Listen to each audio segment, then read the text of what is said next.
we just fill the whole lot in. We don't bother about details yet, they come later. So we're going to fill, including the white, fill the whole lot in.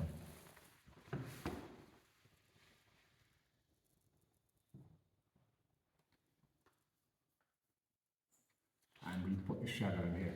See how we've got a gate at the end when I talked about fences and gates? So there's a fence here, but there's a gate here. If you go right round like that, it's completely isolated. You don't want that.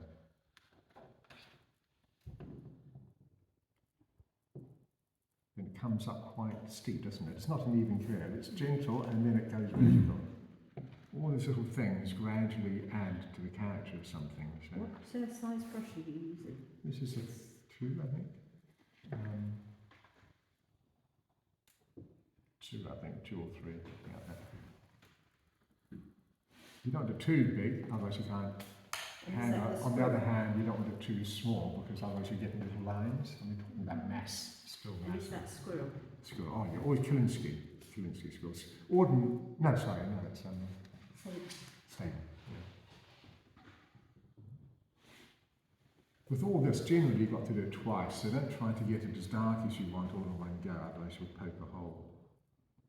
So you can keep improving all along. So let's just say your line is the wrong shape, perhaps the bulge is too much or not enough, or it's not wide enough. Keep referring back to the original, so you can change things at this stage.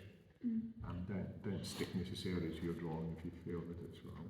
I don't quite get why we did the initial yellow ochre then, because we're losing all of that by painting over it now. Yeah, well that helps you to know what you're going to do later. Because it's so light, you're a bit freer. So it's just getting in your mind the masses. Yeah.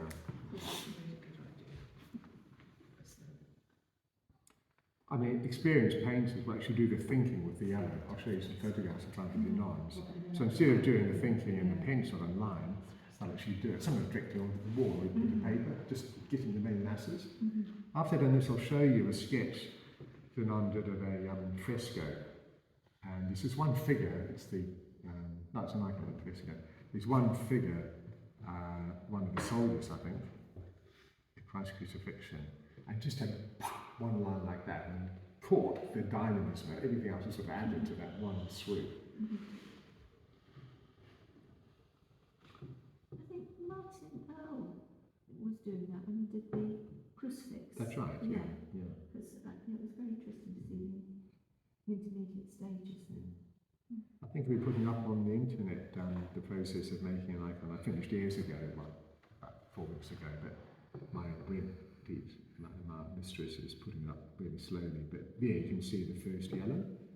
That's in Finnoir. With Instagram, you can see the yellow things. Keep it fairly light at this stage. So be accurate though it's soft edged, you want your form to be accurate. So that's really blended and soften both sides, isn't it? So you need to see I'm taking most of the pigment off and spreading it out and just really lightly stroking. Some of you were pushing too hard. So sometimes you're blending into the block and sometimes now you're blending out. Yeah. But that you can do either. Yeah.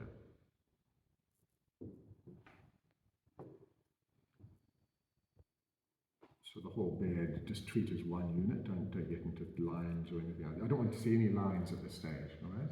It's just masses you're working. Accurate, but masses. Forms rather than fences.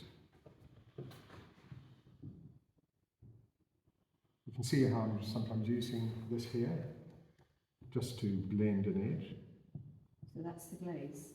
Yeah, so here I'm not using it as a glaze, I'm just using it to blend an edge.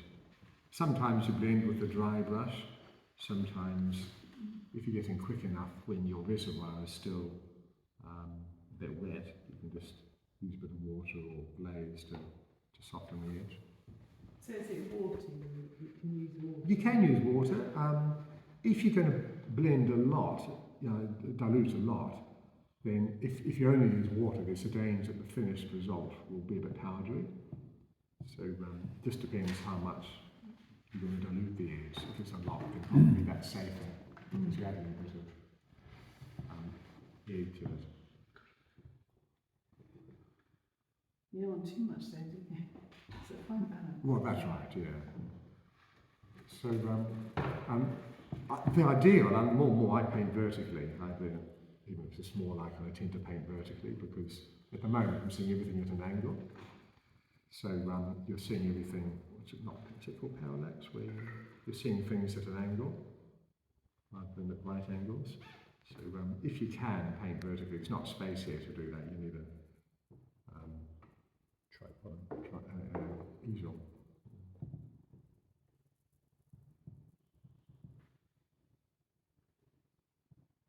I think if you've got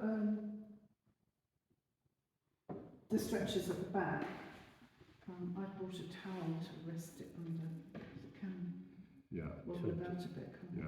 So in fact, what I do is I actually knock it out. I mean, not wood, but I just knock it out. Oh, you just Okay, put out. Otherwise, you put a block front and back, and but if you're going to do that, the items are higher than you do your books, so you've got a nice one. So Nice cushion. a cushion, but then you want to move gradually. Then it's sort of the cushion has friction, so something that's sort of slippery is better really. So you've got a nice movement. So at this point, this is where you can start refining the expression. Perhaps it looks a bit gloomy or whatever. So I've got the main shadow in now.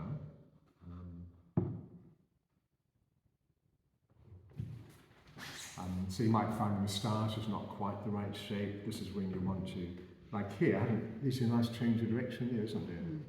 Here, I've lost it a bit. So this is when you can start fine tuning.